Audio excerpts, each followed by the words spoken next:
मेरा नाम है हरिया, मैं काम करता हूँ बहुत बढ़िया, खाता हूँ खाना और रोज गाता हूँ गाना। अरे यार, आज तो बहुत देर हो गई। इस खतरनाक जंगल को देखकर तो मेरे हाथ पैर ठंडे हो गए हैं। अगर मैं वक्त पर गांव नहीं पहुंचा तो मालिक बहुत नाराज हो जाएंगे। तभी हरिया को एक आवाज सुनाई देती है। सुनिए हरु जी। अरे, ये आवाज किसने दी? तभी हरिया को सामने कुछ दूर एक औरत खड़ी दिखाई देती है। अरे भाई, ये औरत अकेली इतनी रात को इस जंगल में क्या कर रही है? चलकर पूछना पड़ेगा।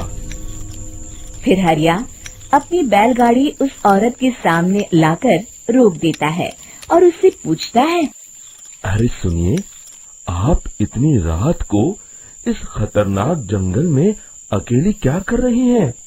तभी वो औरत मीठी आवाज में कहती है, अरे हरु जी, आप आ गए। मैं कब से आपका इंतजार कर रही थी। वैसे तो यहाँ से काफी लोग गुजर चुके हैं, लेकिन मैं खास आपका इंतजार कर रही थी। अच्छा, तुम सच कह रही हो? मुझे तो यकीन नहीं हो रहा है। वो क्या है ना, आज तक किसी ने मुझसे इतने प्यार से बात नहीं की। हाँ हाँ हरु जी, मैं सच कह रही हूँ। अब देर मत करिए और जल्दी से मुझे मेरे घर तक छोड़ दीजिए। हाँ हाँ, कौन सी बड़ी बात है, अभी छोड़ देता हूँ। आप मेरे पीछे बैलगाड़ी में बैठ जाइए और मुझे रास्ता बताते चलिए। फिर वो औरत हरिया की बैलगाड़ी में बैठ जाती है और हरिया बैलगाड़ी हाँकता हुआ आगे चल पड़ता है।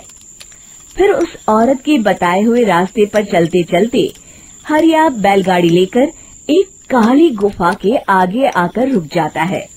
हरिया उस औरत से पूछता है, हाँ देवी जी, आपका घर कहाँ है? यहाँ तो एक गुफा के अलावा और कुछ नहीं है।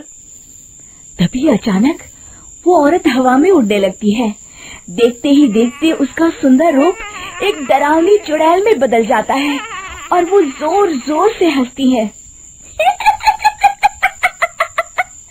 अरे तू तो एक नंबर का बेवकूफ निकला। तू तो बड़ी आसानी से मेरी बातों में आ गया। अरे मर गया रे, ये तो एक चुड़ैल है। हे भगवान बचा ले, ये तो बड़ी डरावनी दिखाई दे रही है। और फिर अगले ही पल हरिया की बैलगाड़ी में रखा सारा सामान हवा में उड़ता हुआ उस काली गुफा के अंदर चला जाता है और वो चुड़ैल भी उस गुफा के अंदर जाकर कहीं गायब हो जाती है। हरिया ये नजारा देख बुरी तरह घबरा और परेशान हो जाता है। अरे, ये चुड़ैल तो मेरा सारा सामान लेकर गुफा में गायब हो गई। अब क्या होगा? अगर मैं गांव खाली हाथ गया तो मालिक मेरी अच्छी खबर लेंगे। मेरी इस बात का कोई यकीन भी नहीं करेगा। फिर आखिर वही हुआ। हरिया के मालिक चंपक सेठ को हरिया की किसी भी बात पर रत्ती भर भी यकीन नहीं हुआ। चंपक सेठ को लगा हरिया झूठ बोल रहा है और उसने ही लालच में आकर सारा सामान हड़प कर लिया है। फिर हरिया को बेईमान समझकर चंपक सेठ उसे काम से निकाल देता है।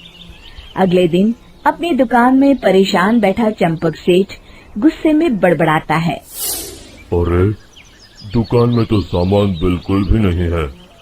अब मुझे